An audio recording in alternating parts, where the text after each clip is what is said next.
Shankar, thank you so much for joining me. So, what does this Bihar caste census broadly tell us? Well, Govind, the Bihar caste census is actually a Bihar caste survey because only the national government is supposed to do the census. But anyway, the caste survey is actually validates much of what was suspected earlier, that the other backward classes constitute a larger portion of the population than as was estimated by the 1931 census. The 1931 census, if you remember, was the basis for the Mandal Commission report to establish which caste gets how much reservation in the overall scheme of things. It is now fueling of demand for a national level census. Political parties in the opposition see this as an opportunity. The interesting thing go with this, all the parties which are in the opposition have been in government at some point or the other. And over the last 7 decades, every party has maintained that the census will only track the changes in population of the scheduled castes and scheduled tribes. That wall of ambiguity that appears in parliamentary answers regularly has been broken down.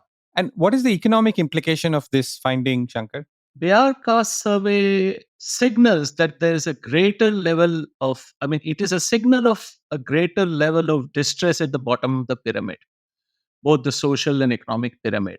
India already runs large population scale welfare programs. You have the Rural Employment Program, NAREGA, which has roughly 26 crore or 260 million persons registered.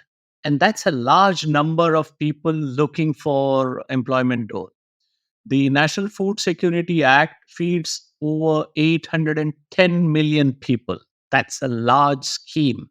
The Ayushman Bharat Health Scheme covers 500 million people. What this data tells you is that a large number of Indians are in some sort of distress or at least will face distress if these welfare schemes curtailed or removed. Interestingly, the data that has flowed out even before the data came out from the Bihar caste survey, parties were already pushing for higher welfare. So you would see this reflected in the campaign slogans of direct cash transfers to women.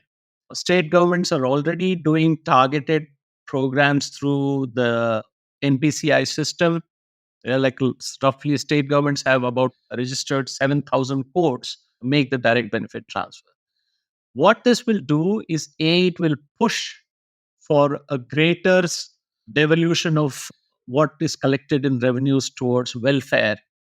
It may affect, and that will definitely affect the investments that are being done in human or physical infrastructure by India, which is necessary for growth. Right. So, you're also saying that therefore it's a straight correlation between those in the lower castes and their economic backwardness. Even if we had not seen the details of the survey on which caste constitutes what percentage of population, anecdotally, intuitively, you knew that there is those who held no land or even those who had land were suffering. So the basic story, if you look at the architecture of India's economy, is about 45% of the workforce is dependent on the rural economy and agriculture. And agriculture constitutes roughly 18% of the GDP. So nearly half the population, when it is dependent on only one-sixth of the national income, you know a huge proportion of people are in distress.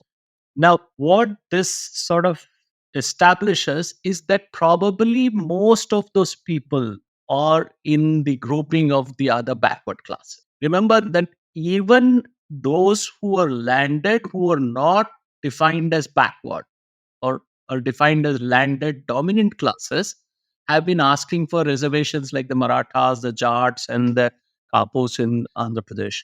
Right.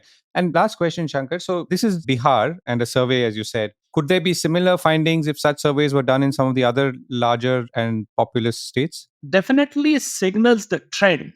of trajectory of how the data might flow out. There might be resonance. It may not be replicated, but there is definitely resonance. And so there will be a push for a higher level of to lift the cap on reservations, which is currently under a Supreme Court order at 50+%. And plus, you have the economically weaker section reservation. So this is going to be an interesting contest in the coming months. Right, Shankkar. Thank you so much for joining me. Thank you.